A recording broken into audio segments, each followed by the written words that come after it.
خسائر فادحة لميليشيات الدعم السريع في كردفان. الجيش السوداني يشيل خارات عنيفة على مناطق كازقيل شمال كردفان. صلاتكم على النبي وشيركم ولايكم، وما تنسوا المتابعة والاكسبلور. خليني نديكم النظيف. أول حاجة، الجيش السوداني عنده خطة واسعة للسيطرة على كردفان وفك حصار الفاشر على حسب المصادر من الضربات الجوية اللي عملها قوات المسلحة السودانية لميليشيات الدعم السريع تمهيدا لتقدم وانفتاح على تلك المناطق، وذلك في إطار خطة شاملة وضعها الجيش السوداني للسيطرة على إقليم كردفان وفك حصار الفاشل. والخطة في ظل التنفيذ، والقوات المسلحة نفذت غارات جوية كبيرة جدا وعنيفة على مواقع تمركزات الدعم السري في منطقة كازقيل بولاية شمال كردفان.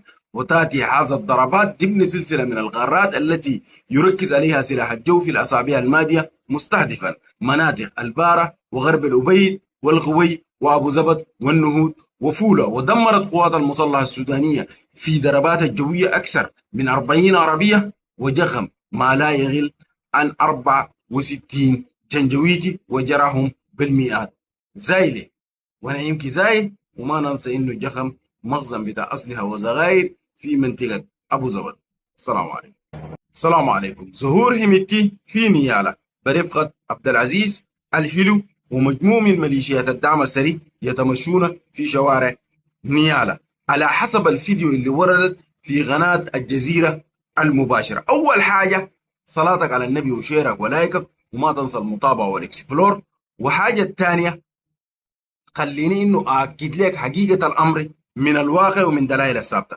كلكم تعلمون انه النياله من يوم الخميس انفلات امني تام، وقبيله السلامات استباها النياله و23 وبازوكا دورت.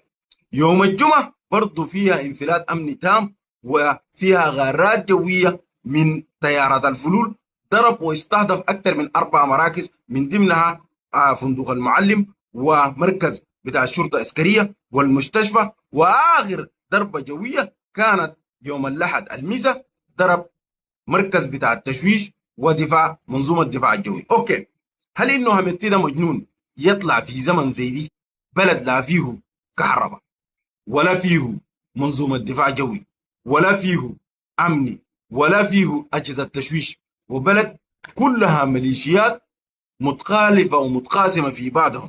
لو كان الهمتي حقيقه موجود في نيالا وكان مستقر في نيالا، ما في جنجويتي يقدر يقول طوط، وشرطه العسكريه كان بعمل طوق امني وبنقلوا الميليشيات كله خارج النيالا وبخلوا بس فقط الناس اللي بسقوا فوقه همتي، وما في سوق ذاته بفتحه. ده كلام الحقيقه اللي من المفترض تعرفه.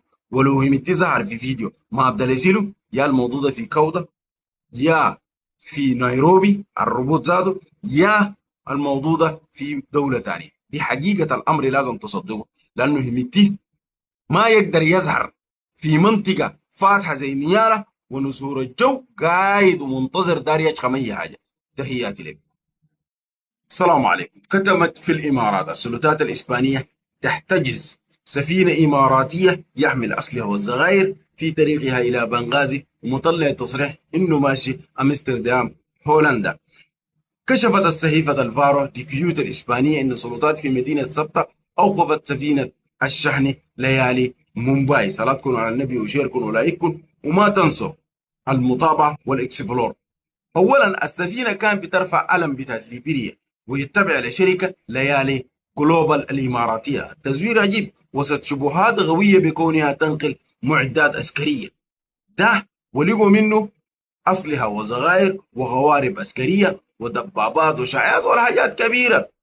والسفينة دي في تحت مراقبة مشددة من 17 أغسطس، وشاركت في تفتيشها عناصر من الحرس المدني وفرقة خواصة خاصة إسبانية.